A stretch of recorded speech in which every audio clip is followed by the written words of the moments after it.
नमस्कार प्यारे मित्रों। मीमांसा गुरुकुल के YouTube चैनल पे आपका पुनः स्वागत है। आशा है आप लोगों ने पहले की वीडियोस देखे होंगे जो कि हमने भू राजनीति पे बनाए थे। जैसे कि उन वीडियोस में बताया गया है कि भू राजनीति में जो भी बताया जा रहा है उसका रेलेवेंस, उसका जो यूज़ है सिर्फ ऐसे प्रश्नों में नहीं हो सकता है जो भू राजनीति से संबंधित हो। आप जो भी उसमें जानकारी दी जा रही है उसका प्रयोग अलग अलग विषयों में अलग अलग प्रश्नों में कर सकते हैं, depending upon the nature and context of the question. अभी उस सीरीज में हम और भी वीडियोस बनाएंगे, किंतु आज का जो वीडियो है वह है इन्फ्लेशन पे, मुद्रास्फीति पे। चूँकि यह टॉपिक आजकल बहुत अधिक न्यूज़ में है तो हो सकता है कि संघ लोक सेवा आयोग या कोई ना कोई लोक सेवा आयोग इस पर आधारित कोई प्रश्न पूछ ले। और एक सुशिक्षित युवक से यह अपेक्षा होती है कि ये जो प्रतिदिन की होने वाली जो घटनाएं होती हैं, चाहे वो आर्थिक हो, सामाजिक हो, राजनीतिक हो, सांस्कृतिक हो, उनके बारे में एक मोटी समझ उसके पास है। और आप देखिए, you read the notification of UPSC and it demands knowledge which a simple graduate can have। उसके नोटिफिकेशन में आप पढ़िए, आपको पता चलेगा कि वो कोई ऐसा rocket science, it's not asking for the knowledge which is needed in the rocket science. ठीक है, कोई बहुत डिफिकल्ट नॉलेज, कोई बहुत कॉम्प्लेक्स चीज़, ऐसा नहीं। बट कई बार ये देखा गया है कि लोगों का बेसिक ही काफ़ी कमज़ोर रहता है। ठीक है, तो इन्फ्लेशन एक ऐसा टॉपिक है जो एक सुशिक्षित युवा से इसकी अपेक्षा होती है। Trained graduate should know about these concepts, about relevance of inflation, कैसे मेजर करते हैं, इम्पैक्ट क्या होता है। तो इसीलिए आज इस दिशा में हम यह वीडियो लेके आए हैं।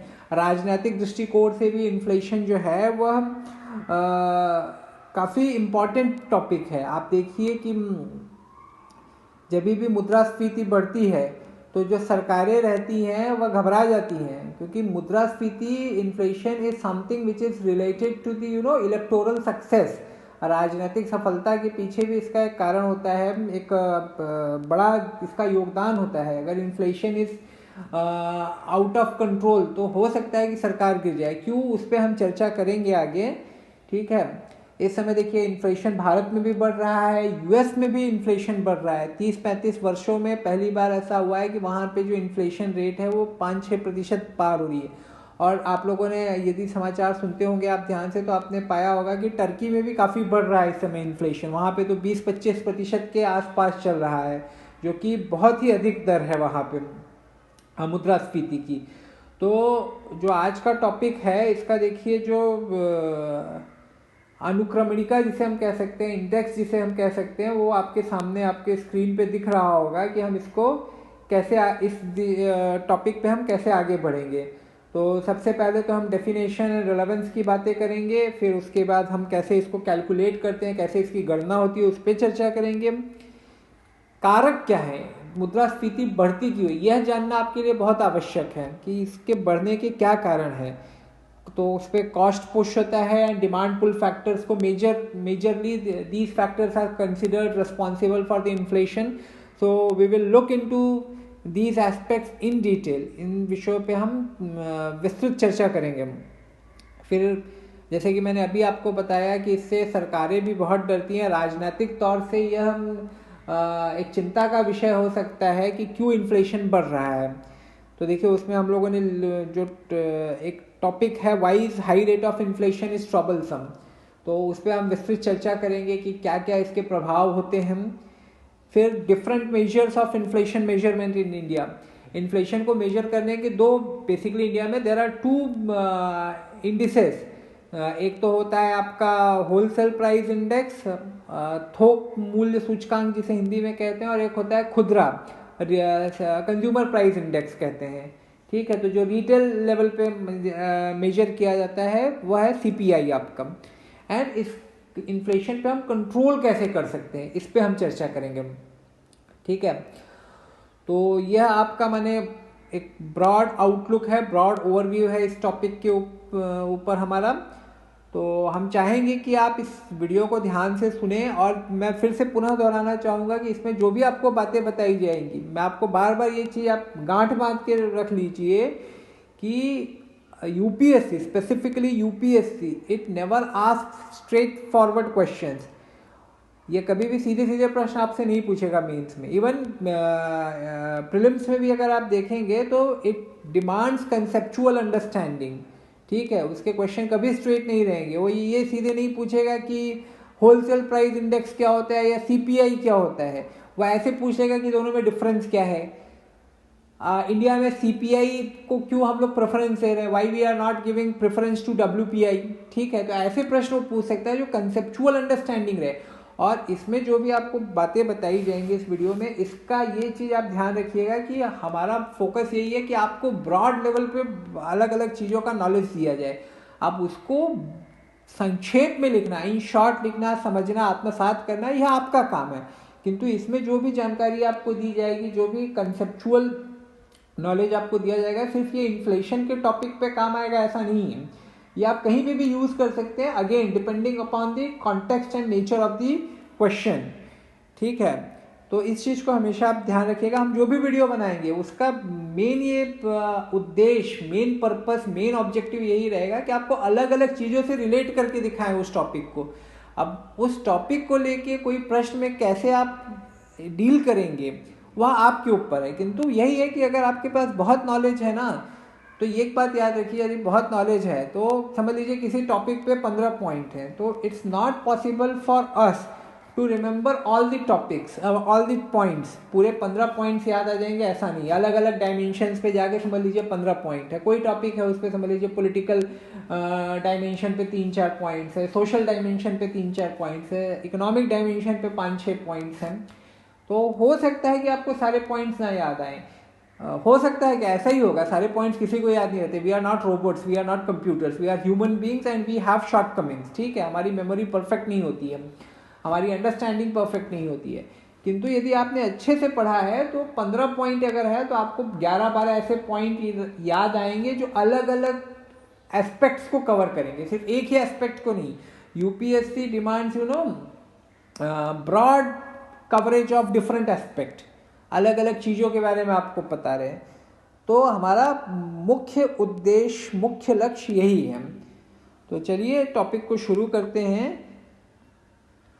तो देखिए इन्फ्लेशन का जो एकदम सिंपल सा डेफिनेशन है, it is sustained price rise for the basket of goods and services, ठीक है। गुड्स एंड सर्विसेज में यदि एक पीरियड, एक ओवर पीरियड ऑफ टाइम अगर उसमें वृद्धि हो रही है कीमतों में, तो यू से देयर इज एन इन्फ्लेशन। अब वो इन्फ्लेशन देखिए, अब देयर इज एन इन्फ्लेशन माने 1% का भी यदि मूल्य वृद्धि हुआ तब भी आप कहेंगे कि इन्फ्लेशन हो रहा है, माने मुद्रा पर कीमतें बढ़ रही हैं, ठीक है। अगर 1% बहुत नहीं होता है, 1% तो इकोनॉमी में ऐसा कहा जाता है कि 3-4% तक का जो इन्फ्लेशन है it is good for economy. Why we will discuss it, ऐसा क्यों, उस पर भी हम चर्चा करेंगे। जैसे भारत में रिजर्व बैंक ऑफ इंडिया का जो मुख्य उद्देश्य है इस समय वह है इन्फ्लेशन कंट्रोल करना। 2016 से उन्हें एक नया मैंडेट दिया गया है, एक नया टारगेट दिया गया है कि आपको जो इन्फ्लेशन है उसको 4% ±2, 4 ±2% में आपको रखना है। माने 2% से लेके 6% तक इन्फ्लेशन यदि है तो रिजर्व बैंक ऑफ इंडिया काम, माने प्राइस कंट्रोल पे उसने नियंत्रण रखा है, प्राइस पे नियंत्रण रखा है उसने। अगर 6% से अधिक हो रहा है इन्फ्लेशन या 2% से कम हो रहा है तो रिजर्व बैंक ऑफ इंडिया को, पार्लियामेंट को, भारतीय संसद को एक्सप्लेनेशन देना पड़ेगा कि ऐसा क्यों हो रहा है, वाई इट इज सो। अगर 3 क्वार्टर तक ऐसा हुआ तो रिजर्व बैंक ऑफ इंडिया को उसकी जवाबदेही बनती है, उत्तरदायित्व बनता है कि वह संसद को एक्सप्लेन करने कि ऐसा क्यों हो रहा है। तो sustained price rise for the basket of goods and services, तो देखिए अगर 1% है, 2% है, 3% है, 4% है, तब तक तो ठीक है, कोई माने चिंता की बात नहीं है। लेकिन अगर समझ लीजिए यही 8% हो रहा है, 10% हो रहा है, या जैसे टर्की में इस समय है, तुर्की या टर्की आप कह लीजिए, जहाँ पे 20%, 25% चल रहा है, तो ये बहुत बड़ी चिंता का एक कारण बन सकता है। तुर्की पे हम चर्चा करेंगे आगे चल के, वहाँ की सरकार इसे माने बुरा नहीं मान रही है, उसके अपने अलग कारण हैं। वहाँ के जो प्रेसिडेंट हैं एर्डोगन, वो ऐसा क्यों सोचते हैं, उनकी अपनी एक अलग फिलॉसफी है, उस पर भी हम चर्चा करेंगे। किंतु अब जैसे यूएस में भी अगर आप देखेंगे तो इन्फ्लेशन रेट जो है ना, जो काफ़ी विकसित देश है ना, वहाँ पे इन्फ्लेशन रेट काफ़ी कम रहता है, 2% 3%। तो वहाँ पे जो नॉर्म माना गया है, माने जो एवरेज इन्फ्लेशन है वो 2-3% माना गया है। अगर उसके ऊपर जा रहा है तो it is something which is troublesome.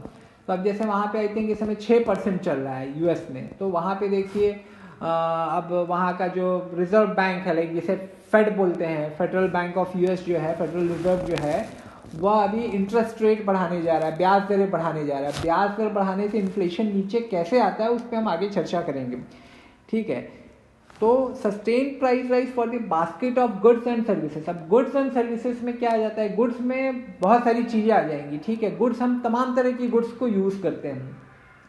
अब उसमें एग्रीकल्चरल गुड्स हो सकते हैं, जो हम फूड प्रोडक्ट्स खा रहे हैं वो हो सकते हैं। फ्यूल हो गया आपका, जो हमको पावर देता है, लाइक डीजल हो गया, पेट्रोल हो गया, एलपीजी हो गया, सीएनजी हो गया। फिर मैन्युफैक्चर्ड गुड्स भी बहुत सारे होते हैं, लाइक अभी जैसे समझ लीजिए मैं आपको एक आईपैड पे पढ़ा रहा हूँ, माने कंप्यूटर से रिलेटेड चीज़ हो गया। आजकल कंप्यूटर कितना इंपॉर्टेंट है हमारी लाइफ में, मोबाइल कितना इंपॉर्टेंट है, these are the manufactured goods. अगर इन सब में प्राइस राइज हो रहा है सारे प्रोडक्ट्स में, तो उसका इम्पैक्ट हमारे ऊपर आता है, ठीक है। एंड सर्विसेज भी, सर्विसेज आर ऑल्सो क्रूशियल। अब सर्विसेज में क्या आ जाता है, हेल्थ केयर आ गया आपका, एजुकेशन आ गया आपका। अभी हेल्थ केयर में देखिए कोरोना टाइम में लोगों का बहुत खर्चा हुआ, कीमतें भी काफ़ी बढ़ गई थी हेल्थ केयर की उस समय। माने अगर कोई कोरोना पॉजिटिव हो जाता, जिस प्रकार से डर था, तो लोग 10-10 12-12 लाख तक लोगों का बिल हुआ है। फिर एजुकेशन कॉस्टली होते जा रहा है धीरे धीरे, आप लोग खुद ही माने इन चीज़ों का अनुभव कर रहे होंगे। फिर उसके बाद हॉस्पिटलिटी, माने आप कहीं घूमने जा रहे हैं, कहीं होटल में खा रहे हैं, तो अगर उन सब में कीमतें बढ़ रही हैं। अभी जैसे देखिए टेलीकॉम सर्विसेज में कीमतें बढ़ गई हैं। आप लोगों ने देखा होगा कि सारी कंपनीज ने अभी अपने प्लान्स के जो रेट है रिवाइज कर दिए हैं। जो पहले 555 में मिलता था, अब 666 में मिलता है। लेकिन जैसे जियो का मैं यूज़ करता हूँ, तो पहले 555 लगता था 84 डेज़ का, अब वो 666 हो गया है। तो गुड्स एंड सर्विसेज में यदि वृद्धि हो रही है, वो वृद्धि थोड़ी बहुत तो होती रहती है, which is okay, which is good. But अगर वो बहुत ज़्यादा होने लगे तो ये प्रॉब्लम हो जाता है। जैसे कि इंडिया के संदर्भ में यदि कहा जाए, तो अगर 6% के ऊपर जा रहा है, माने 4% इज़ द आइडियल, बट 6% तक हम टॉलरेट करेंगे। बट अगर उसके ऊपर जा रहा है तो Reserve Bank of India is answerable to the Parliament of India, ठीक है। तो इन्फ्लेशन का ये अर्थ होता है। इन्फ्लेशन अपने आप में एक बुरा वर्ड नहीं है, लेकिन जब वह हाई इन्फ्लेशन हो, ठीक है, अगर हाई इन्फ्लेशन है तब ये प्रॉब्लम है। इन्फ्लेशन तो रहता है, ठीक है, ज़्यादातर देशों में ज़्यादातर टाइम इन्फ्लेशन रहता है। कभी कभी ऐसी भी परिस्थितियां हो जाती हैं कि कीमतें कम होती हैं, उसे कहते हैं deflation. It is known as deflation. जैसे कि जापान में कई बार आपको देखने के लिए मिलेगा, ठीक है। ये किसी अन्य वीडियो में हम कभी चर्चा करेंगे कि जापान में ऐसा क्यों होता है, विच इज मीन्स है, ऐसा है, डिफ्लेशन है वहाँ पे माने मैं आपको शॉर्ट में बता देता हूँ कि वहाँ पे लोगों का जो माइंड सेट है ना, कि जैसे यूएस में यदि आप जाएंगे, हाँ अभी जो मैं कहता हूँ आपको कि आपको बहुत सारी चीज़ों का ज्ञान होना चाहिए, ठीक है। तो ये यही सब बहुत सारी चीज़ों का ज्ञान है। अभी जो मैं ये चीज़ आपको बताने जा रहा हूँ, हो सकता है आप कहीं और इस चीज़ का यूज़ कर लें, लाइक सोशियोलॉजी में कर लें, हिस्ट्री में कर लें, I don't know where you can use it, but if you are smart enough and if you are attentive enough, तो आप इन चीज़ों का यूज़ अन्य पेपर्स में, अन्य टॉपिक्स पे कर सकते हैं। आपको डायरेक्टली तो यूपीएससी कभी प्रश्न नहीं पूछने वाला है कि इन्फ्लेशन क्या होता है, हाउ इट इज़ कंट्रोल्ड, वो कभी नहीं पूछेगा यूपीएससी। अगर इतना ही स्ट्रेट पूछने लगे तो यूपीएससी कहेगा रह जाएगा, राइट। तो जापान एंड यूएस में अगर आप देखेंगे तो डिफरेंस ये है कि यूएस में लोग कंज्यूमर कल्चर है। कंज्यूमर कल्चर माने अगर आज मैंने एक आईफोन लिया, अभी 1 साल बाद देखिए वहाँ पे आईफोन फिर से नया आएगा एंड फिर से आप देखेंगे कि रात में लोग लाइन में लग जाते हैं, रात में दुकान के बाहर वो लोग सोएंगे, ठीक है। वहाँ पे सबके घर में, अगर घर में 3 जन है तो गाड़ियाँ कम से कम आपको 3 दिखेंगी वहाँ पे, जो कार्स हैं। तो US is a consumer centred society, ठीक है। बट जापान में ऐसा नहीं है। जापान में कैसा है कि अगर आप, मेरे पास एक आईफोन है, वो चल रहा है तो मैं उसको 4-5 साल तक, 6 साल तक चलाऊंगा, ठीक है। Japanese are not much materialistic in their outlook, ठीक है। तो इसके कारण क्या होता है कि वहाँ पे इतना ज़्यादा इंसेंटिव नहीं है प्रोडक्शन करने का अपने मार्केट के लिए। वहाँ पे एक्सपोर्ट बहुत होता है बट अपने मार्केट के लिए बहुत ज़्यादा प्रोडक्शन नहीं होता है। तो उसके कारण वहाँ पे कई बार ऐसा होता है ना, प्राइस राइज कब होता है, देखिए प्राइस राइज के बारे में हम आगे चल के चर्चा करेंगे। डिमांड सप्लाई का जब मिसमैच होता है तब प्राइस राइज होता है, वो आगे की चर्चा है। बट इन शॉर्ट यही है कि अगर देखिए डिमांड नहीं है प्रोडक्ट्स की बहुत ज़्यादा, तो आप सप्लाई क्यों करेंगे। और जब सप्लाई ज़्यादा नहीं होगी, माने दोनों में जब मिसमैच नहीं होगा, तब तक प्राइस राइज नहीं होता है। तो वहाँ पे कई बार आपको डिफ्लेशन भी दिखाई पड़ेगा, माने कीमतें कम हो रही हैं, माने सप्लाई ज़्यादा हो रही है, डिमांड उतनी है ही नहीं। तो आप क्या करेंगे, आप समझ लीजिए, मैं आपको एक सिंपल एग्जांपल देता हूँ कि आपके पास 10 मैंगोज हैं, 10 आम हैं, और मुझे आम की आवश्यकता ही नहीं, मैं एक अकेला कस्टमर हूँ मार्केट में, मुझे आम की आवश्यकता ही नहीं है।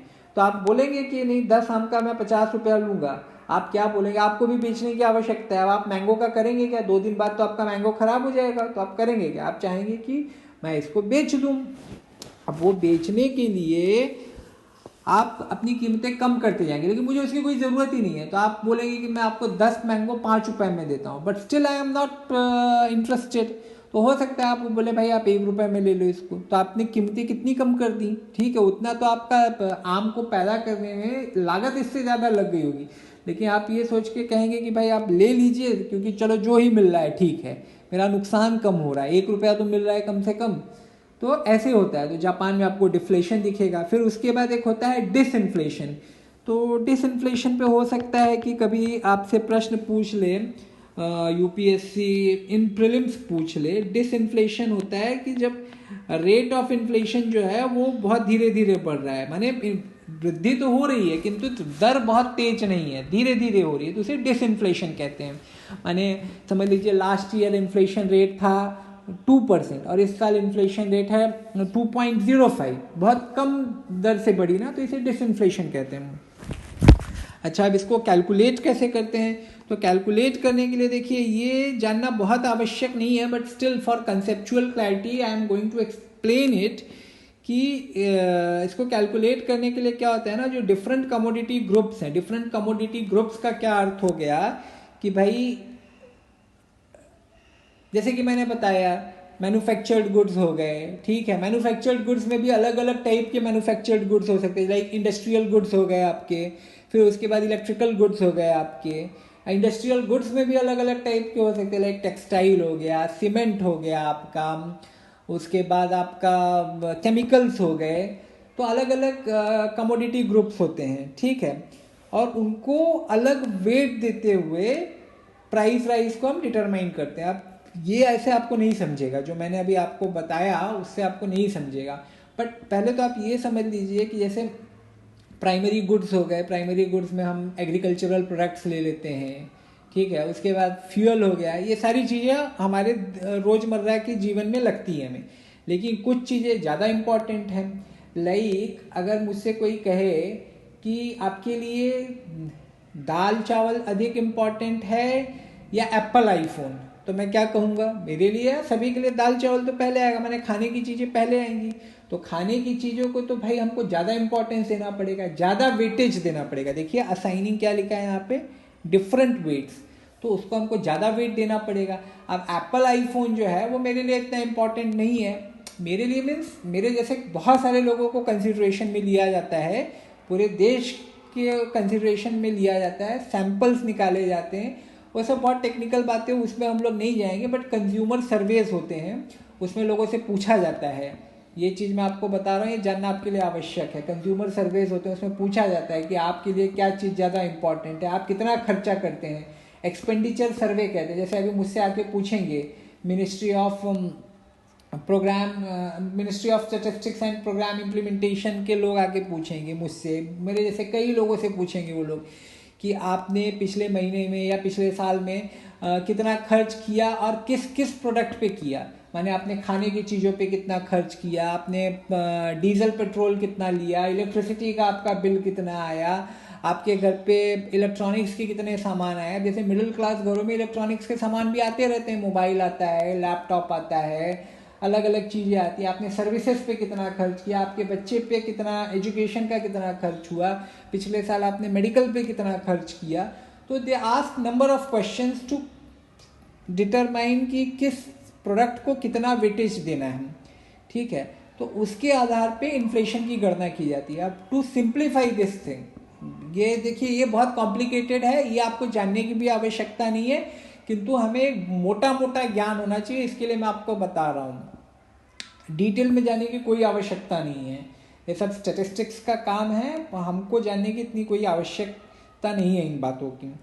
तो देखिए अगर समझ लीजिए, मैं मान लेता हूँ कि आपके लाइफ में सिर्फ दो चीज़ें हैं, दो चीज़ों का आप कंजम्पशन करते हैं, एक हो गया समझ लीजिए दाल, और एक हो गया आप समझ लीजिए पेन, ठीक है। बाकी आप बहुत सारी चीज़ों का कंजम्पशन करते हैं, उपभोग करते हैं, but let's forget right now, I am assuming, मैं मान रहा हूँ कि आप सिर्फ दो चीज़ों का उपभोग करते हैं, दाल का करते हैं एंड पेन का करते हैं। अब ये कॉमन सेंस की बात है कि दाल पे हम अधिक खर्च करेंगे क्योंकि दाल खाने वाली चीज़ है, एंड पेन पे हम कम खर्च करेंगे। तो समझ लीजिए कि पिछले साल आपके पास 100 रुपये थे, ठीक है। 100 रुपये में आपने 90 रुपये दाल पे खर्च किए और 10 रुपये पेन पे खर्च किए, ठीक है। 100 रुपये में 90 रुपये आपने दाल पे खर्च किए और 10 रुपये आपने खर्च किए पेन पे। तो दाल का क्या वेटेज हो जाएगा आपके लिए? आपके लिए दाल का वेटेज हो जाएगा 0.9, 90% माने 0.9, एंड पेन का कितना हो जाएगा 0.1, 10%। ये वेटेज हो गया आपके लिए। अब समझ लीजिए पिछले साल दाल की कीमतें थी 100 रुपये किलो चल रही थी, किंतु इस साल 120 रुपये हो गई, दाल की कीमतें क्या हो गई 120 रुपये हो गई। तो 120 रुपये होने के बाद माने कितना, दाल की कीमतों में कितनी वृद्धि हुई 20 रुपये की, 20 रुपीज़, 20 रुपीज़ माने कितना 20%, क्योंकि 100 रुपये था, ठीक है। और पेन की कीमत भी मान लीजिए, एक पेन की कीमत थी 100 रुपये और इस बार हो गई है पेन की कीमत 110 रुपये, ठीक है। तो 110 रुपये, तो कितने परसेंटेज इंक्रीज हुआ इसमें 10% का। तो आप इन्फ्लेशन की गणना कैसे करेंगे? आप वेट देखिए, assigning different weights to different community groups है, तो मैंने 0.9 में आप गुणा करेंगे 0.2 का। 0.9 में 0.2 का क्यों? क्योंकि 0.9 आपका दाल का वेटेज था और उसमें कितना खर्च हुआ है, उसमें कितना इंक्रीज हुआ है 20% का उसमें इंक्रीज हुआ है, ठीक है। और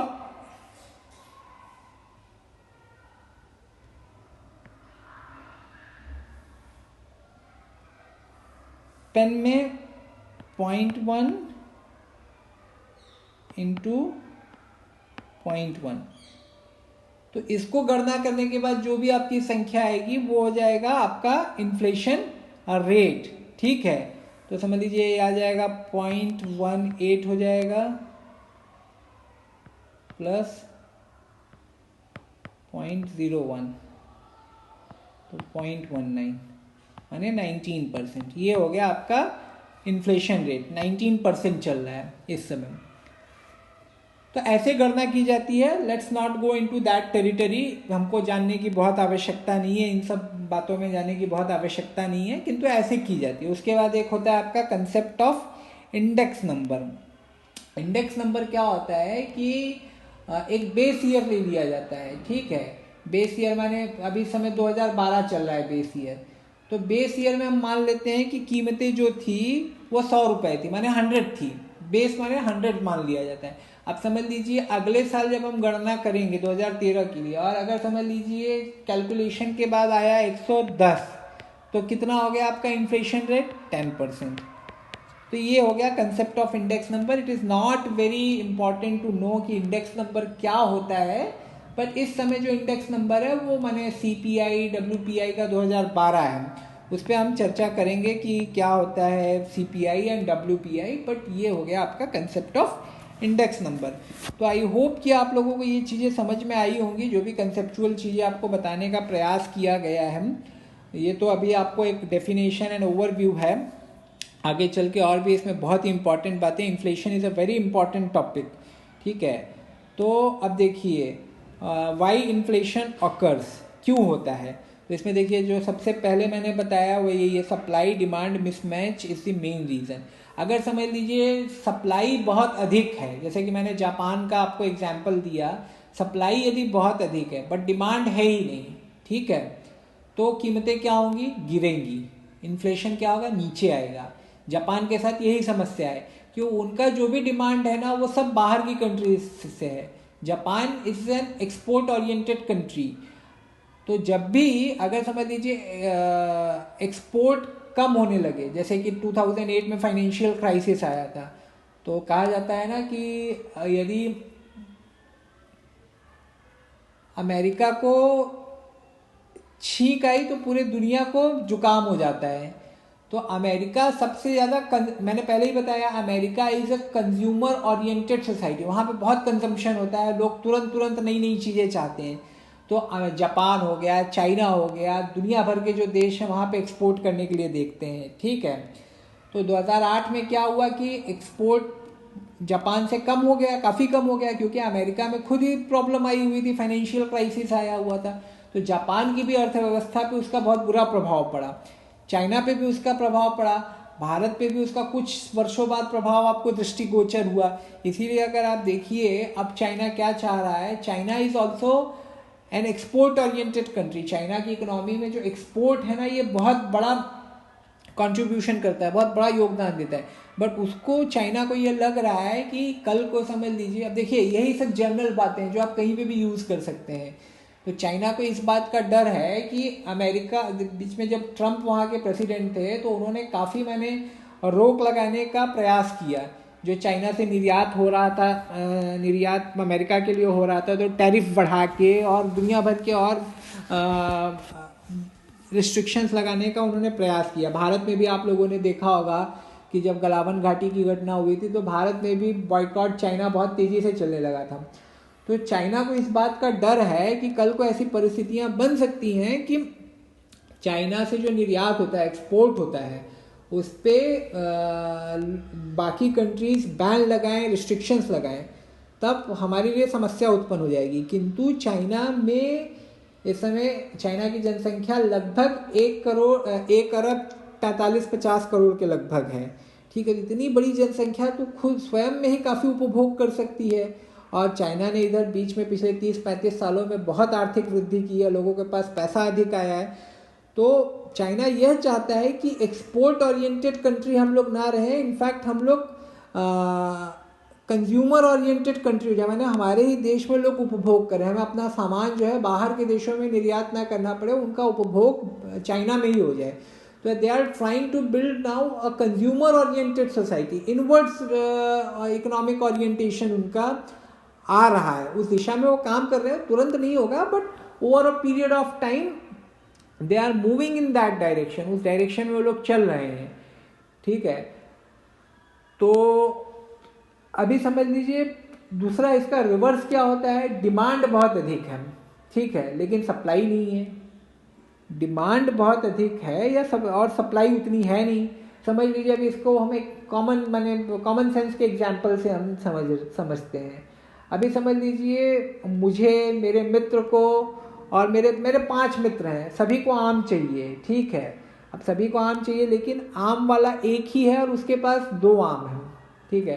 तो हम लोग क्या करेंगे, what we will do, we as a friend और मेरे नेबर्स है समझ लीजिए, तो हम लोग क्या करेंगे, जो आम समझ लीजिए नॉर्मली 10 रुपए में मिलता था, एक मित्र बोलेगा कि मुझे 15 रुपए में दे दो, दूसरा बोलेगा भाई मुझे 18 में दे दो, मेरे घर पे बच्चा बहुत जिद कर रहा है, तीसरा बोलेगा यार इस साल तो मैंने खाया ही नहीं आम, मुझे 20 में दे दो। तो जो आम की कीमत नॉर्मली 10-12 रहती थी बट सप्लाई है ही नहीं, समझ लीजिए कि उस साल बहुत बारिश हो गई, आम की फसल ही खराब हो गई, बचे खुचे आम आए हैं, जो मैंने अच्छे आम हैं वो बहुत ही कम मात्रा में है, तो आम की सप्लाई है नहीं। तो पिछले साल जो आम 10 रुपए में मिलता था उसी के लिए आज लोग बोली लगाएंगे, मुझे 15 दे दो, 15 में दे दो, मुझे 20 में दे दो, कोई बोलेगा मुझे 25 में दे दो। तो बेसिकली जो सप्लाई डिमांड का जो मिसमैच होता है, ठीक है, यदि सप्लाई बहुत अधिक है, डिमांड नहीं है, तो क्या होगा, कीमतें कम होंगी। अगर डिमांड बहुत अधिक है, सप्लाई नहीं है, तो कीमतें आपकी बढ़ेंगी। तो इसके कारण इन्फ्लेशन होता है। अगर समझ लीजिए सप्लाई एंड डिमांड दोनों बैलेंस में है, सप्लाई जितनी डिमांड है उतनी ही सप्लाई हो रही है, तो कीमतें ना बढ़ेंगी ना घटेंगी। ठीक है, अब देखिए इस समय जो पहला हम टॉपिक जो देखेंगे वो है कॉस्ट पुश और सप्लाई शॉक इन्फ्लेशन। मैंने भाई सप्लाई नहीं हो रही है, ठीक है, बट डिमांड है, बट सप्लाई उतनी नहीं हो रही है। तो हाँ, अब देखिए करंट अफेयर से हम इसको रिलेट करेंगे। अब जैसे देखिए इंडिया में इस समय inflation is a hot topic. आप लोग अगर रोज़ समाचार पढ़िए या न्यूज़पेपर पढ़िए तो आप देखेंगे कि inflation is a hot topic. तो इंडिया में इन्फ्लेशन क्यों बढ़ रहा है या यूएस में क्यों बढ़ रहा है, ठीक है, तो इसका जो सबसे बड़ा कारण है कि सप्लाई डिसरप्शन हुआ पिछले साल, माने मार्च 2020 से जो लॉकडाउन लगा है, तो बहुत सारी एक्टिविटीज़ पे बैन लगा था। पहले के 2-3 महीने तो बहुत ही मैंने ट्रबलसम थे, बहुत ही रिस्ट्रिक्शंस लगाई गई थी। तो जो सप्लाई डिसरप्शन हुआ है, भाई आप इंडस्ट्रीज़ को बंद कर दे रहे हैं, लोगों को घर पे बैठने के लिए कह रहे हैं, तो उससे होगा क्या, प्रोडक्शन कहाँ से होगा। और कई बार तो ऐसा होता है ना कि कुछ इंडस्ट्रीज ऐसी होती है ना जिनमें आपको हमेशा मशीन चलानी पड़ती है। अगर मशीन नहीं चलाएंगे समझ लीजिए तो क्या होगा, आपकी मशीन ही बराबर काम नहीं करेगी। अब मैं इसका आपको एक एग्जांपल देता हूँ, आप इसको कहीं और यूज़ कर सकते हैं। लाइक जैसे ऑयल वेल होते हैं, जो तेल के कुएँ होते हैं, तेल के कुओं को ना, अभी जैसे सऊदी अरब चाहे कि मैं सारे तेल के कुओं को बंद कर दूँ, इस समय कीमतें बहुत कम हो गई हैं, तो मैं तेल के कुओं को इस समय बंद कर देता हूँ। जब कीमतें वापस ऊपर आएंगी तब मैं वापस उन कुओं को खोलूँगा, तो उसके लिए पॉसिबल नहीं है, वो ऐसा नहीं कर सकता, क्योंकि तेल के कुएं को यदि आपने बंद किया तो उसको खोलने में आपको बहुत खर्चा करना पड़ता है, ठीक है, टेक्निकल डिफिकल्टीज आती हैं। तो you can not stop an oil well for some time, कि मैंने 1 महीने के लिए बंद कर दिया, 2 महीने के लिए बंद कर दिया और फिर चालू करूँगा 2 महीने बाद। No, it will be a very expensive affair, तो ऐसे नहीं किया जाता। तो ऐसे ही बहुत सारे इंडस्ट्रीज़ को बंद किया गया ज़बरदस्ती, मैंने कोरोना के कारण जो थ्रेट था लोगों के जीवन के ऊपर, तो उसके कारण बंद किया गया। तो ऐसी भी कुछ इंडस्ट्रीज थी जो फिर उठ ही नहीं पाई, उनका सप्लाई ही नहीं वो कर पाई आगे, तो सप्लाई तो कम हुआ ही। अच्छा, इसीलिए आप लोग अगर ध्यान देंगे उस समय भारत सरकार ने एग्रीकल्चर एक्टिविटीज़ पे बैन नहीं लगाया था। पहले लॉकडाउन में भी, जो कि सबसे स्ट्रिक्ट लॉकडाउन था 21 दिन का, उसमें भी एग्रीकल्चर एक्टिविटीज़ पे सरकार ने बैन नहीं लगाया था, क्योंकि सरकार को इस बात का अंदेशा था कि अगर ये खेती भी नहीं होगी, खाद्यान्न भी यदि नहीं होगा, तो लोग खाएंगे क्या। लोगों के पास पैसा नहीं है और ऊपर से भाई मार्केट में खाद्यान्न नहीं आएगा, या जो सरकार नेशनल फूड सिक्योरिटी मिशन के तहत ये खाद्यान्न का अधिग्रहण करती है, एफसीआई के थ्रू, पीडीएस जो पब्लिक डिस्ट्रीब्यूशन सिस्टम के थ्रू बांटा जाता है, सरकार भी कहाँ से लेके आएगी अगर आपने एग्रीकल्चर ही बंद कर दिया तो इसलिए देखिए एग्रीकल्चर एक्टिविटीज़ पे रोक नहीं लगाई गई थी, not even in the first lockdown, ठीक है। अच्छा, एक कारण तो ये हो गया, सप्लाई मिसमैच हो रहा है, सप्लाई इतनी हो नहीं रही है जितनी डिमांड है। डिमांड किसके पास है, डिमांड है इंडस्ट्रीज़ के पास। इंडस्ट्रीज़ के पास कैसे डिमांड है कि देखिए 4-5 महीने तक तो समझ लीजिए लोग घर में ही थे। पहला लॉकडाउन तो बहुत स्ट्रिक्ट था, लेकिन यदि आपको याद होगा कि फर्स्ट वेव में भी 3 महीने तक तो लोग घरों पे ही थे। एंड उसके बाद सेकेंड वेव के टाइम भी भले नेशनल लॉकडाउन नहीं लगा था, लेकिन भारत के अलग अलग हिस्सों में लोग मैंने 2-2 महीनों तक घरों से बाहर नहीं निकले थे।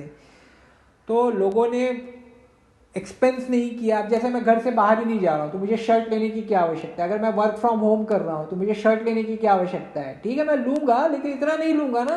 अगर मुझे बाहर जाना है तो मुझे हफ्ते के लिए कम से कम 5 शर्ट लगेंगे, बट मैं जा ही नहीं रहा हूँ, तो अगर मेरे पास 2 टी-शर्ट है, घर पर ही रहना है मुझे, ना बाहर जाना है ना कुछ करना है, तो मैं नहीं लूँगा। मैं होटल में खाना खाने नहीं जा रहा हूँ। अब लोगों का होटल में खाना खाने का कल्चर हो गया है, डाइन आउट करने का, लेकिन मैं 5 महीने तक मैं गया ही नहीं, ठीक है, मैं कहीं घूमने नहीं गया। तो जब चीज़ें खुलेंगी, जब चीज़ें नॉर्मल होंगी, तो मैं क्या करूँगा, सबसे पहले मैं यही करूँगा भाई, मैं जाके शॉपिंग करूँगा।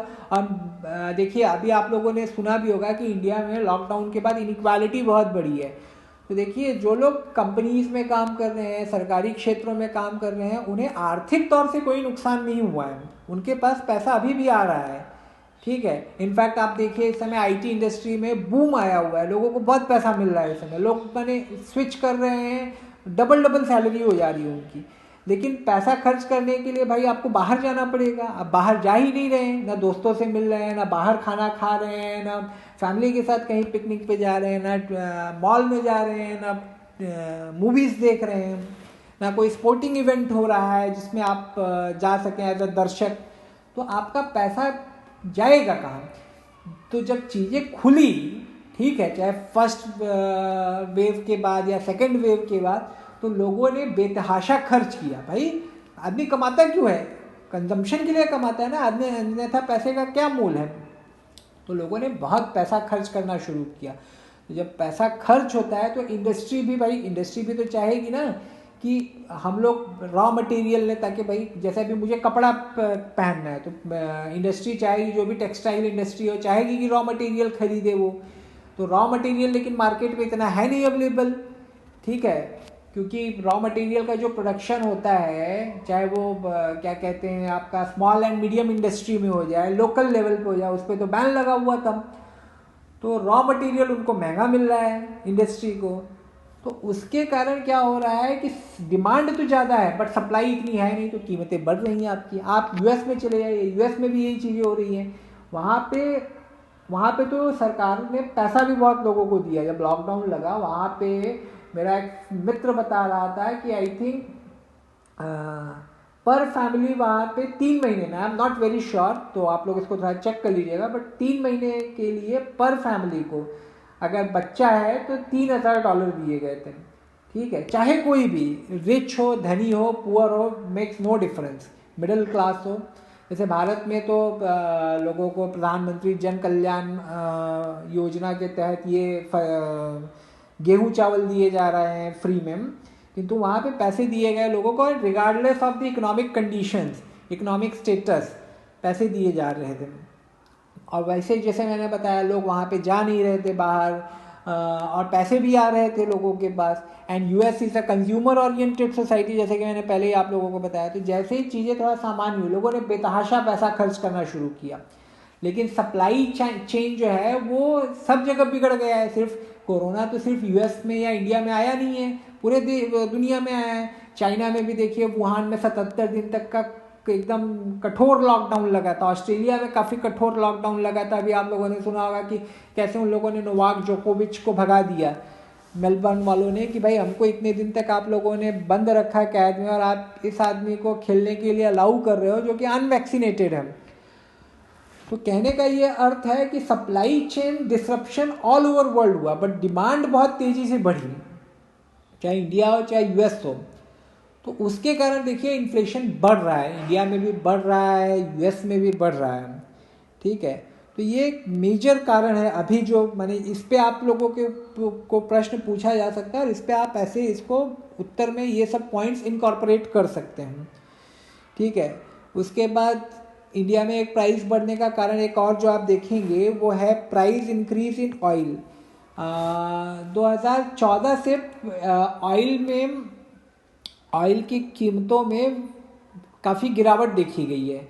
$50 तक आया था प्रति बैरल। ठीक है, बीच में तो डेरिवेटिव मार्केट में तो नेगेटिव में चला गया था ऑयल का प्राइस। ठीक है, लेकिन अगर आप देखेंगे पिछले 2 सालों से इसकी कीमतें बढ़ रही हैं। उसके पीछे बहुत सारे कारण हैं। पहली बात तो जैसे कि मैंने बताया कि डिमांड हर जगह बढ़ गई है एंड एनर्जी की तो आवश्यकता रहती है किसी भी एक्टिविटी के लिए। आप एग्रीकल्चरल एक्टिविटी में एनर्जी की आवश्यकता है, इंडस्ट्रियल एक्टिविटी में एनर्जी की आवश्यकता है, सर्विस इंडस्ट्री में एनर्जी की आवश्यकता है। And oil, petrol, diesel, these are still the major sources of the energy, right. तो ये कारण है। फिर जो उनका ओपेक करके एक संस्था है, आप लोगों ने शायद पढ़ा होगा कहीं, तो ओपेक माने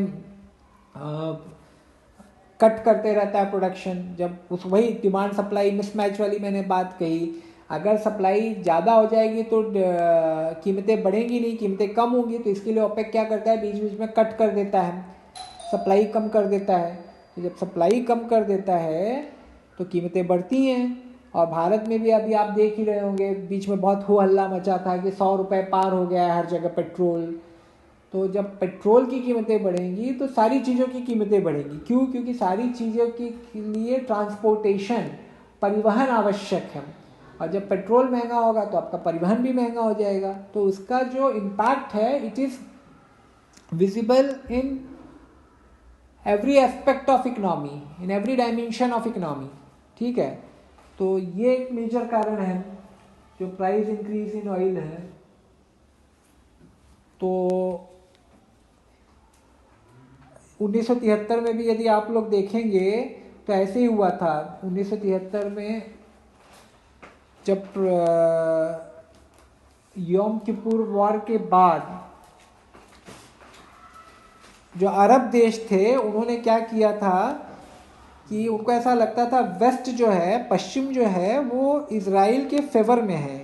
ठीक है, तो वेस्ट को घुटनों पे लाने के लिए उन्होंने क्या किया, तभी ओपेक की संस्थापना हुई और उन्होंने प्रोडक्शन कम कर दिया ताकि ऑयल की कीमतें बढ़े। And West is hungry for oil.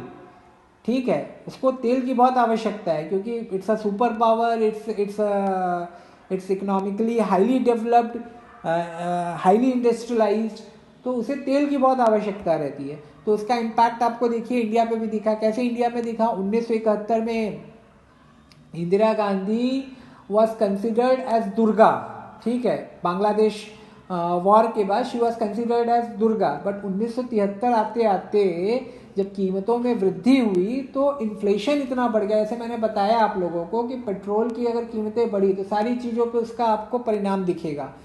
तो धीरे धीरे इंदिरा गांधी के अगेंस्ट रिसेंटमेंट पैदा होने लगा, एक उनके प्रति विरोध की भावना पैदा होने लगी, और जिसकी परिणति, जिसका कल्मिनेशन हुआ किसमें, जो जेपी आंदोलन हुआ था, उसके बाद जो इमरजेंसी लगी। तो इसके लिए देखिए, जो मैंने कहा, इन्फ्लेशन से सरकारें भी बहुत डरती हैं। 1998 में प्याज की कीमतें बहुत बढ़ी तो सुषमा स्वराज को दिल्ली का मुख्यमंत्री बनाया गया था और वो लोग हार गए। तो इसलिए हमेशा गवर्नमेंट चाहती है कि इन्फ्लेशन अंडर कंट्रोल रहे। उसका कारण और भी है, हम आगे उसकी चर्चा करेंगे। ठीक है, उसके बाद आपका एग्रीकल्चरल ड्राउट होता है। एग्रीकल्चरल ड्राउट माने जो सूखा पड़ जाए या फ्लड आ जाए, कोई भी एग्रीकल्चरल प्रॉब्लम आ जाए। ठीक है, तो अभी बीच में टमाटर जो था, टमाटर को लेने में मेरा आँख कान निकल जाता था। मेरी इकोनॉमिक कंडीशन ठीक है बट स्टिल आई थिंक उस समय जब मैंने एक बार टमाटर लाया था तो कुछ 200 रुपये किलो टमाटर था, तो मेरी भी हालत ख़राब हो गई। तो सोच लीजिए, अब टमाटर हो गया, प्याज हो गया, ये सब चीज़ें तो सभी को इसकी आवश्यकता होती है ना, क्या गरीब क्या अमीर। ठीक है, तो अगर इन सब चीज़ों का सप्लाई बराबर ना हो, सूखा पड़ गया या बारिश बहुत हो गई तो क्या होगा? फसल बर्बाद होगी। फसल बर्बाद होगी तो सप्लाई नहीं होगी। सप्लाई नहीं होगी तो इनकी डिमांड तो कभी कम नहीं होने वाली है। खाने की डिमांड कभी कम हो सकती है? खाने की डिमांड तो कम नहीं हो सकती है। उल्टा जैसे जैसे जनसंख्या बढ़ रही है या लोग ज़्यादा न्यूट्रिशियस, ज़्यादा पोषक खाने की डिमांड कर रहे हैं तो उसकी कीमतें तो बढ़ेंगी, डिमांड उसकी बढ़ेगी। तो एग्रीकल्चरल ड्राउट जो है ना, वो एक मेन रीज़न है इन्फ्लेशन का। लेकिन चूंकि जो पीडीएस है, पब्लिक डिस्ट्रीब्यूशन सिस्टम है, नेशनल फूड सिक्योरिटी एक्ट है, ये सब से हमने एक वेलफेयर नेट बनाया है कि एग्रीकल्चरल इन्फ्लेशन बहुत इम्पैक्ट हमको नहीं कर रहा है। पिछले साल ही आप लोग देख लीजिए कि इतना माने लॉकडाउन लगा, लोग घर में थे, पैसा नहीं था लोगों के पास, खासकर जो गरीब लोग थे। ये लोगों का तो कैसे है कि रोज़ कुआं खोदना है, रोज़ पानी पीना है, कोई इनके पास सोशल सेफ्टी नहीं है कि आज समझ लीजिए आप छुट्टी पे हैं तब भी आपकी पेमेंट आएगी, आप छुट्टी पे उस दिन आपका पेमेंट कट जाएगा, कोई इंश्योरेंस नहीं है, कोई हेल्थ बेनिफिट नहीं है, बट स्टिल उनको खाने की कमी नहीं हुई। उसका कारण यही था कि हम लोगों ने पीडीएस सिस्टम को जो बिल्ड किया हुआ है। ठीक है, नेशनल फूड सिक्योरिटी एक्ट हो गया, जो प्रधानमंत्री द्वारा जो स्कीम लाई गई थी कि फ्री में अनाज बांटा जाएगा, जो कि पहले वेव में आई थिंक नवंबर तक था, नवंबर 2020 तक। फिर सेकेंड वेव जब आई तो अभी भी वो कार्यक्रम चल रहा है जहाँ तक मेरी जानकारी है। उसके बाद फिर कुछ गवर्नमेंट मेजर्स होते हैं like MSP and other welfare programmes जो होते हैं, उसके कारण भी इन्फ्लेशन बढ़ता है। कैसे बढ़ता है कि जो एमएसपी होता है, मिनिमम सपोर्ट प्राइस, जिसकी अभी आप लोगों ने सुना होगा, जो फार्मर्स हैं दे आर डिमांडिंग कि हमको एमएसपी मिलना चाहिए, मिनिमम सपोर्ट प्राइस मिलना चाहिए। तो जो मिनिमम सपोर्ट प्राइस होता है वो फ्री मार्केट प्राइस से अधिक ही होता है। क्यों अधिक होता है? क्योंकि देखिए भारत में चावल गेहूँ बहुत होता है, अफरात में होता है। तो अगर अफरात में जिस चीज़ की प्रोडक्शन हो रही है उसकी कीमतें तो फ्री मार्केट में कम ही होंगी। अगर समझ लीजिए मुझे 2 आम चाहिए और आप बाज़ार में 10 आम उपलब्ध है, तो मैं क्या करूँगा? मैं कम ही पैसा दूंगा ना, मैं ज़्यादा क्यों दूंगा? तुम नहीं भाई, कोई और देगा मुझे आम। तो एमएसपी जो है वह उल्टा गवर्नमेंट उनको ज़्यादा पे करती है। उसके अपने अलग कारण है, वो हम किसी एग्रीकल्चर पे अगर कोई वीडियो बनाएंगे तो उस पर हम चर्चा करेंगे। तो फ्री मार्केट से अधिक प्राइस गवर्नमेंट पे करती है, ठीक है, और गवर्नमेंट उसको बहुत ही सस्ते दर में बेचती भी है बाद में पीडीएस के थ्रू। तो उसमें गवर्नमेंट को लॉस होता है, फिर गवर्नमेंट कहीं और से उसके लिए पैसा ये करती है, टैक्सेशन करेगी, जो भी है। लेकिन बॉटम लाइन ये है कि आप अधिक पैसा दे रहे हैं। जब आप एमएसपी पे सामान खाद्यान्न आप ले रहे हैं किसानों से, तो you are paying much more than what a free market would have given them. तो इसके कारण भी कीमतें बढ़ती हैं, ठीक है। तो इसीलिए देखिए बहुत सारे लोग बोलते भी हैं कि एमएसपी को हमको कंट्रोल करना है। आप लोग अगर फार्मिंग से रिलेटेड अगर आप न्यूज़ पढ़ेंगे तो उसमें बोलते हैं कि अगर आप डायरेक्ट इनकम सपोर्ट दीजिए। डायरेक्ट इनकम, भाई अगर समझ लीजिए मेरे पास 5 एकड़ अगर ज़मीन है, तो 5 एकड़ के आधार पे मुझे कैश में पैसा दे दे गवर्नमेंट। अब उस कैश का मैं कुछ भी करूँ, चाहे मैं सीड्स लेके आऊँ, माने बीज लेके आऊँ, चाहे मैं पेस्ट लेके आऊँ, पेस्ट कंट्रोल लेके आऊँ, चाहे मैं कोई मशीनरी लेके आऊँ। अभी आप लोग किसान कल्याण जो योजना चल रही है उसमें देखिए जो 6,000 रुपये दिए जाते हैं साल के, अभी शायद कुछ बढ़ा है। तो उसके पीछे मोटिव यही है कि भाई आपको कैश में हम सब्सिडी टाइप दे रहे हैं, आप ये इतना पैसा लीजिए, आपको जो अपनी खेती बाड़ी के लिए जो काम करना है या जो भी आपको करना है आप कीजिए, ठीक है। तो एमएसपी के लिए भी बहुत सारी बातें चलती रहती हैं कि इसको कंट्रोल करना है। चावल गेहूं को देना माने एनवायरमेंटली इज़ वेरी हार्मफुल। हमको चावल गेहूं के बजाय और खाद्यान्नों के लिए देना चाहिए। बट ये सब चीज़ें अपने आप में एक वीडियो का विषय है, तो इस पर अभी हम नहीं जाएंगे, हम लोग कभी इस पर और चर्चा करेंगे। उसके बाद अदर वेलफेयर प्रोग्राम हो गए। अदर वेलफेयर प्रोग्राम में क्या हो गया आपका, जैसे कि मनरेगा हो गया, ठीक है। इसमें क्या होता है कि लोगों को 100 दिनों के लिए लीगली मीन्स सरकार बाध्य है रोजगार देने के लिए, जो भी अनस्किल्ड लोग हैं। अब अगर ये लोग जो लोग काम कर रहे हैं, जिनको मनरेगा के तहत रोजगार मिल रहा है, अगर ये ऐसी चीज़ें करें जो कि प्रोडक्टिव कैपेसिटी बढ़ा दे, लाइक अच्छे रोड्स बनाए, जो रूरल रोड्स बनते हैं मनरेगा में, या जो तालाब बनते हैं, तालाबों का जो सुशोभीकरण हो गया, या उसको गहरा करना, साफ करना हो गया, ऐसे काम मनरेगा में होते हैं। अगर इन कामों को अच्छा किया जाए तो इन्फ्लेशन नहीं बढ़ेगा। अगर भाई रूरल रोड अच्छे हो गए तो क्या होगा, ट्रांसपोर्ट आपका फास्ट होगा, सामान एक स्थान से दूसरे स्थान ले जाना आसान हो जाएगा, तो प्रोडक्टिविटी आपकी बढ़ेगी, उत्पादकता बढ़ेगी। तालाब आपने अच्छा बना दिया तो उसमें आप मछलियाँ पकड़ सकते हैं, पानी का सप्लाई, इरिगेशन का सप्लाई आपका अच्छा हो जाएगा, ठीक है, तो आपकी प्रोडक्टिविटी बढ़ेगी। किंतु मनरेगा में समस्या क्या होती है कि करप्शन बहुत ज़्यादा है, लीकेज बहुत ज़्यादा है, और अनस्किल्ड काम है। तो अनस्किल्ड माने मुझे पता ही नहीं है रोड कैसे बनाना है या तालाब को कैसे साफ करना है, ठीक है। तो अगर बराबर सुपरविजन नहीं है तो इतना अच्छा काम हो नहीं पाता। लेकिन पैसा तो मेरे पास आ रहा है, प्रोडक्टिविटी नहीं बढ़ रही है किंतु पैसा आ रहा है। अब वो पैसे का क्या होगा, पैसे को मैं यूज़ करूँगा कहीं जाके। प्रोडक्टिविटी ना बढ़े और पैसा लोगों के हाथ में जाए तो इन्फ्लेशन बढ़ता है, क्योंकि सप्लाई होगी नहीं। प्रोडक्टिविटी जब बढ़ाएंगे तभी आपकी सप्लाई बढ़ेगी, राइट। अगर समझ लीजिए मेरे पास नॉलेज है, नॉलेज नहीं है, मैं 1 पेन बना रहा हूँ, लेकिन मेरे पास नॉलेज आ गया, ठीक है, तो मैं 5 पेन बनाऊंगा, सप्लाई बढ़ गई ना मेरी। तो जब सप्लाई बढ़ेगी तो पेन की कीमत इतनी नहीं बढ़ेगी। किंतु अगर मेरे पास पैसा आ रहा है लेकिन मैं एक ही पेन बनाया, पहले भी एक पेन बनाता था, आज भी एक ही पेन बना रहा हूँ, तो मेरे पास जो पैसा आया है वो मैं कहीं ना कहीं तो खर्च कर रहा हूँ। तो ओवरऑल अगर आप मार्केट में देखेंगे, ओवरऑल इकोनॉमी में देखेंगे कि जब प्रोडक्टिविटी नहीं बढ़ती है किंतु लोगों के हाथ में पैसा है तो कीमतें बढ़ती हैं। तो ये एक कारण है। और उसके बाद क्या हुआ है कि जब मनरेगा आने के बाद जो पहले क्या था, मनरेगा नहीं था तो लोग मजदूरी करने के लिए दूसरी जगहों पे जाते थे, ठीक है।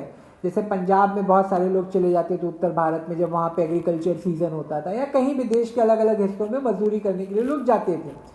किंतु जब मनरेगा आया है, आजकल मनरेगा में आई थिंक 200-250 रुपए की पेमेंट होती है पर डे की, ठीक है। आपको अपने ही गाँव में रोजगार मिल जाता है, तो लोग जाना पसंद नहीं करते। और अगर जाते भी हैं तो they are demanding more wage, ज़्यादा पैसा मांगते हैं वो।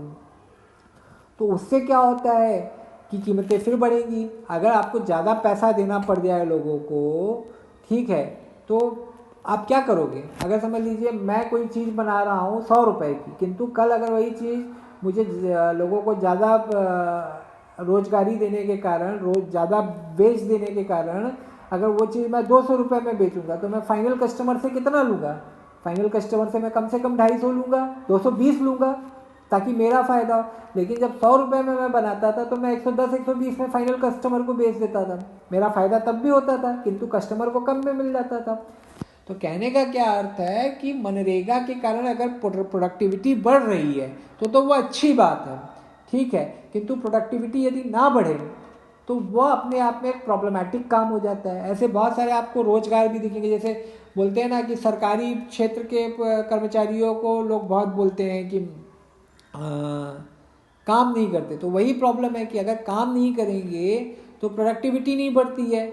और उनको सुविधाएं तो बहुत मिलती हैं, अच्छा खासा पैसा मिलता है, अच्छे खासे बेनिफिट्स होते हैं, बट अगर प्रोडक्टिविटी नहीं है। जैसे देखिए, अगर कोई टीचर है तो इन चीज़ों का बुरा मत मानिएगा, किंतु ये चीज़ें मैंने स्वयं देखी है कि नॉर्थ में चले जाइए या कहीं चले जाइए तो वहाँ पे जो टीचर है, प्राइमरी मास्टर है, उसकी सैलरी 50-60 हज़ार होती है, किंतु वो पढ़ाता है नहीं ज़्यादातर। मैं सभी को ऐसा नहीं कह सकता हूँ, किंतु ये इस चीज़ को आप झुठला नहीं सकते। लोग, टीचर अपना खेती का काम कर रहा है, कुछ कर रहा है, तो जब बच्चे को, जिसको पढ़ाने का दायित्व है, यदि उसको अच्छे से आप पढ़ाएंगे, उसकी प्रोडक्टिविटी जब बढ़ेगी, नॉलेज उसका बढ़ेगा, तो वो आगे जाके उत्पादकता में सहयोग करेगा।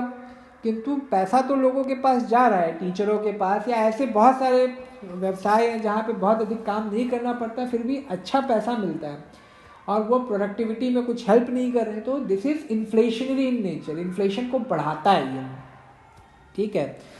तो इतना आज के लिए बहुत है, आई थिंक इस वीडियो के लिए इतना बहुत है। इट्स अ डिटेल्ड टॉपिक, आप लोग अच्छे से सुनिए, अपने कमेंट्स में अपने प्रश्न अवश्य पूछिए, बताइए हमको किस टॉपिक पे बनाना है। अगर कोई ऐसा टॉपिक जो आप जिस पे जानना चाहते हैं इन डिटेल, और मैं हमेशा यही कहूँगा, इन डिटेल से मेरा यह तात्पर्य नहीं है कि ये जो टॉपिक है it is just related, it is just limited to inflation, ठीक है। अभी मैंने आपको बहुत सारी अलग अलग चीज़ें बताई, and you can use it in number of ways, and UPSC is all about this. UPSC में जो हिंदी माध्यम के छात्रों का नहीं होता है, उसका कारण यही है, जो मुझे लगता है कि UPSC is very dynamic in nature. UPSC और other public service commission are also these days, they are very dynamic in nature. But आप लोग जो उत्तर लिखते हैं वो माने क्या बोलते हैं, एकदम स्ट्रेट फॉरवर्ड सा लिखते हैं, उसमें आप दिखता नहीं है, डेप्थ नहीं दिखता है। एक सुशिक्षित युवा से जिन चीज़ों की अपेक्षा होती है वो नहीं दिखती है। तो इसलिए हमारा छोटा सा प्रयास है, आप लोग अगर बताएंगे, कमेंट करेंगे, अगर आपको लगता है कि हम अच्छा कर रहे हैं, तो ये चीज़ें कहना, मुझे तो अच्छा नहीं लगता है कि आप लोग इसको शेयर कीजिए वीडियो को, क्योंकि देखिए अगर कंटेंट अच्छा रहेगा तो आप लोग स्वयं ही शेयर करेंगे, मुझे कहने की आवश्यकता नहीं है, ठीक है। लेकिन हाँ, इस पर मैं आपको एक और टॉपिक बता सकता हूँ, बिहेवियरल इकोनॉमिक्स के बारे में। बिहेवियरल इकोनॉमिक्स आजकल बहुत ही इम्पॉर्टेंट टॉपिक, इम्पॉर्टेंट सब्जेक्ट हुआ है। उसमें यही कहा जाता है कि भाई आपको चीज़ें बतानी पड़ती हैं, ऐसा कीजिए, तब लोग करते हैं जाके, माने उनको इंसेंटिवाइज करना पड़ता है, उनको रिमाइंड करना पड़ता है। इसीलिए आप शायद देखते हैं यूट्यूब पे लोग कहते रहते हैं आप हमारा वीडियो सब्सक्राइब कीजिए, शेयर कीजिए। बिहेवियरल इकोनॉमिक्स पे भी देखिए, पढ़ाने के लिए तो हमारे पास बहुत कुछ है, ठीक है, और वो भी पूरी ऊर्जा से पढ़ाएंगे, पूरे मन से पढ़ाएंगे आपको हम, किंतु आपका भी सहयोग मिले, आप लोग भी थोड़ा इंटरैक्ट कीजिए, आप लोग भी अपनी बातें रखिए सामने, तो हमको भी थोड़ा आनंद आएगा, मोटिवेशन आएगा। किंतु पढ़ाएंगे आपको मन से, वीडियो हम बनाते रहेंगे, लेकिन आप लोग अपना सहयोग करते रहिए, ठीक है। तो इन्हीं बातों के साथ मैं आज का वीडियो समाप्त करता हूँ।